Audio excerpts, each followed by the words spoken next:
말씀 제목 한번 따라합니다. 내가 죄인 중에 괴수니라. 내가 죄인 중에 괴수니라. 공동번역에서는 죄인들 중에서 가장 큰 죄인입니다. 이렇게 돼 있어요. 우리는 죄인들 중에서도 가장 큰 죄인이죠. 남의 죄를 지적하기보다는 내 죄를 봐야 합니다. 남의 허물보다는 내 허물을 볼 수 있는 자가 되어야 합니다. 자, 오늘 첫 번째, 바울은 전에 자신을 어떤 사람이라고 말하고 있습니까? 13절 말씀입니다. 시작.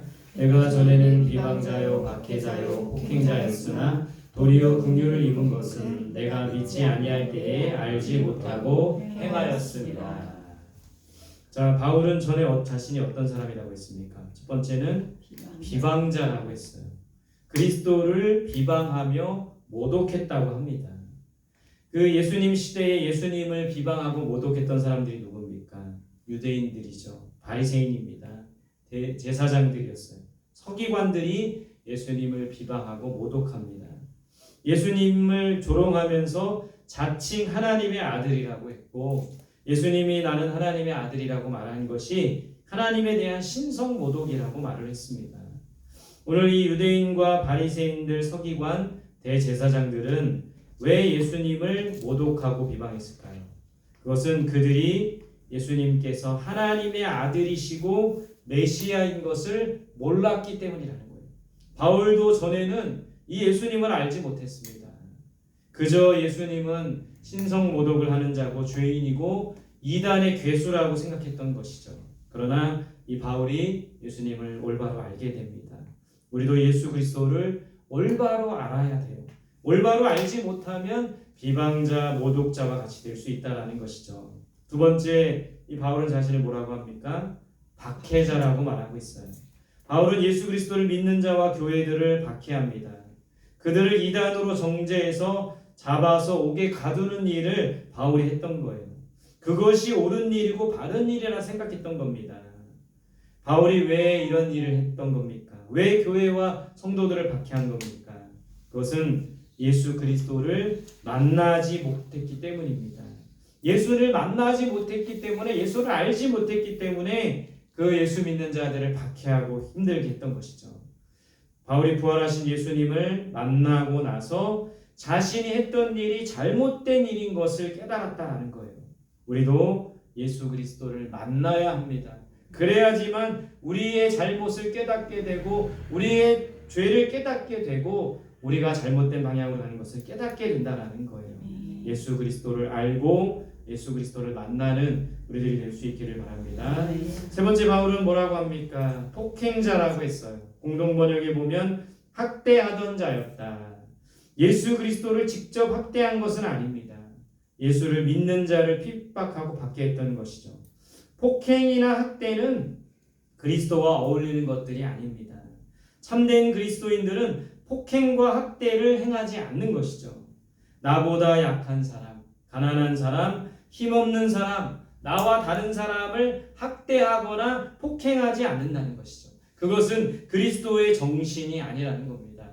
바울이 예수 그리스도를 믿고 알기 전에, 또 만나기 전에 많은 그리스도를 믿는 자들을 폭행하고 학대했던 것은 예수 그리스도의 정신으로 살지 않았던 것이죠. 우리는 예수 그리스도의 정신을 알고 그것을 실천해야 합니다. 예수 그리스도의 정신이 뭡니까? 사랑하고 용납하고 섬기고 낮아짐이 아닙니까? 우리가 예수 그리스도의 정신을 알고 예수 그리스도의 정신을 실천하는 우리들이 될 수 있기를 바랍니다. 오늘 바울이 전에 비방자요, 박해자요, 폭행자라고 고백했던 모습을 보면서 바울이 그랬던 이유는 예수 그리스도를 알지 못했기 때문인 거예요. 예수 그리스도를 만나지 못했기 때문입니다.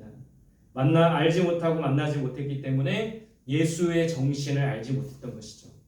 우리들도 예수 그리스도를 알고 만나고 예수 그리스도의 정신으로 살아가는 우리들이 될 수 있기를 간절히 소망합니다.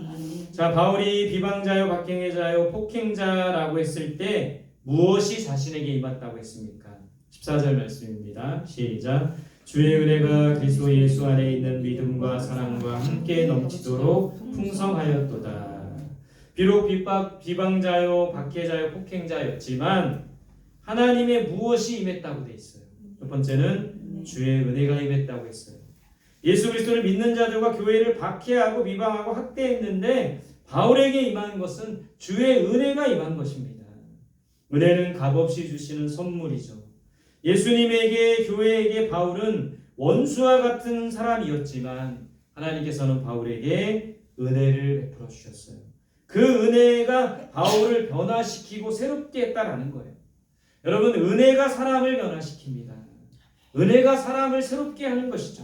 오늘 바울을 통해 우리가 알 수 있는 거예요. 우리 자녀들이 변화되길 원한다면, 성도들이 변화되길 원한다면, 무엇보다 우리 자신이 변화되길 원한다면 하나님의 은혜가 임해야 되는 거예요. 무엇보다 우리들의 삶에, 우리 자녀들 속에, 이 교회 공동체 안에 하나님의 은혜가 부어주셔서 그 은혜로 변화되고 새로워질 수 있기를 간절히 소망합니다. 두 번째, 무엇이 임했다고 합니까? 예수 안에 있는 믿음이 임했대요. 바울은 비방자요, 박해자요, 폭행자였지만 바울에게 하나님께서 믿음을 주셨고 그 믿음으로 충만하게 하셨다고 했습니다. 바울은 전에 올바른 믿음을 갖지 못했어요. 잘못된 믿음을 가졌던 겁니다. 믿음의 대상도 잘못되었던 것이죠. 그러나 다메섹 도상에서 부활하신 예수 그리스도를 만난 후에 비로소 참된 믿음을 갖게 되었던 것이죠. 예수 그리스도를 알고 예수 그리스도를 만나야 참된 믿음을 갖게 되는 겁니다. 믿음으로 충만하게 되는 거예요. 우리가 예수를 바로 알고 예수를 만나서 참된 믿음으로 살아갈 수 있기를 간절히 소망합니다. 세 번째는 바울에게 무엇이 임합니까? 예수 안에 있는 사랑이 임했다고 합니다. 바울에게 하나님께서 바울에게 사랑을 주셨고 사랑으로 충만하게 하셨어요. 전에 바울은 어떤 사람이었습니까? 사랑이기보다는 엄청나게 날이 서 있었습니다. 닥치는 대로 잡아들이고 닥치는 대로 핍박하고, 그러나 예수 그리스도를 만난 후에 사람이 바뀌었어요. 사랑으로 충만한 사람으로 바뀌었습니다. 그리스도에 대한 사랑으로 충만했고 교회와 성도들을 향한 사랑으로 바울이 충만했고, 특별히 복음을 알지 못하는 이방인들을 향한 사랑으로 충만했다라는 것이죠. 사랑이신 예수 그리스도를 만나야 사랑으로 충만한 사람이 되는 겁니다. 우리들도 사랑으로 충만하신 예수 그리스도를 만나고 그분의 사랑으로 인하여 사랑으로 충만한 우리들이 될 수 있기를 바랍니다. 오늘 비방자요, 박해자요, 폭행자였던 바울에게 주의 은혜가 임합니다. 믿음이 임하는 것이죠. 사랑이 임하여 충만하게 하신다는 것이죠. 오늘 우리들에게도 이 교회 공동체 안에도 주의 은혜와 믿음과 사랑을 부어주실 수 있기를 간절히 소망합니다. 다음 장입니다. 죄인 중에 개수인 우리들을 위해서 예수님은 무엇을 하십니까? 죄인 중에 가장 큰 죄인이 우리들에게 무엇을 하십니까? 우리 15절 말씀입니다. 같이 볼게요. 시작. 이보다 모든 사람이 받을 만한 이 말이여, 그리스도 예수께서 죄인을 구원하시려고 세상에 임하셨다 하였도다. 죄인 중에 내가 개수니라. 죄인인 우리들을 위해서 예수님이 무엇을 하셨습니까? 첫 번째는 죄인을 구원하시려고 세상에 오셨다고 했어요. 예수님께서 자신이 이 땅에 오신 목적을 말씀하셨습니다. 내가 온 것은 의인을 위해서가 아니라 죄인을 불러 회개시키기 위해서 오셨다고 했어요. 죄인을 회개시켜서 구원을 얻게 하시려고 예수님께서 이 세상에 오신 겁니다. 먼저는 우리가 회개하고 우리가 누군가에게 이 예수 그리스도를 전해야 합니다. 우리도 죄인을 위해서 세상으로 나아가야 돼요. 여기 이 예배 자리에만 머물러 있지 말고 세상으로 향해서 죄인을 위해 구원하기 위해 오신 예수님을 증거해야 된다는 것이죠. 두 번째, 예수님 우리를 위해서 무엇을 하셨습니까? 세상에 오셔서 오래 참으셨대요. 16절에 보면 삶 속에서 오래 참으셨습니다. 삶 속에서 모욕과 비방과 그런 오해와 부끄러움을 참으셨던 거예요. 십자가에서 예수님은 마지막까지 오래 참으셨어요. 고통과 아픔과 수치를 참으셨던 것이죠. 모욕을 참으셨던 거죠. 인내하심으로 하나님의 뜻을 이루셨고 참으심으로 하나님의 구원을 이루셨던 것이죠. 우리도 오래 참아야 합니다. 사랑은 오래 참고 하나님의 뜻이 이루어질 때까지 우리는 오래 참아야 된다는 거예요. 세상에 오셔서 오래 참은 예수님처럼 오래 참고 인내하는 우리들이 될 수 있기를 바랍니다. 마지막 세 번째로는 예수님 우리 위해 무엇을 하셨습니까? 어디에서 죽으셨죠? 십자가에서 죽으셨어요. 죄인은 심판을 받아야 합니다. 죄의 싹은 사망이라고 했어요. 우리는 죄인이기에 죽을 수밖에 없는 사람들입니다. 예수님께서 그러나 십자가에서 죽으심으로 우리를 살리신 것이죠.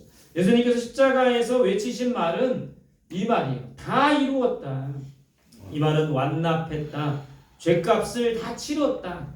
우리 대신 십자가에 죽으심으로 우리의 죄값을 다 치러주신 겁니다. 우리는 죄값을 치르지 않아도 돼요. 죄인인 우리들을 위해 이 땅에 오셨고 이 땅에 오셔서 오래 참으셨고 십자가에서 죽으심으로 우리를 구원하셨다는 겁니다. 그 사랑에 감사하는 저와 여러분들이 되시기를 바랍니다. 마지막으로 바울은 디모데에게 오늘 1장 디모데전서 1장에서 디모데에게 권면을 합니다. 18절에서 19절 같이 봅시다. 시작. 아들 디모데야, 내가 내게 이 교훈으로 명하노니 전에 너를 지도한 예언을 따라 그곳으로 선한 싸움을 싸우며 믿음과 착한 양심을 가지라. 어떤 이들은 이 양심을 버렸고 그 믿음에 관하여는 파선하였느니라. 바울이 1장 마지막에서 바울의 디모데에게 이렇게 권면합니다. 첫 번째는 믿음의 선한 싸움을 싸우라.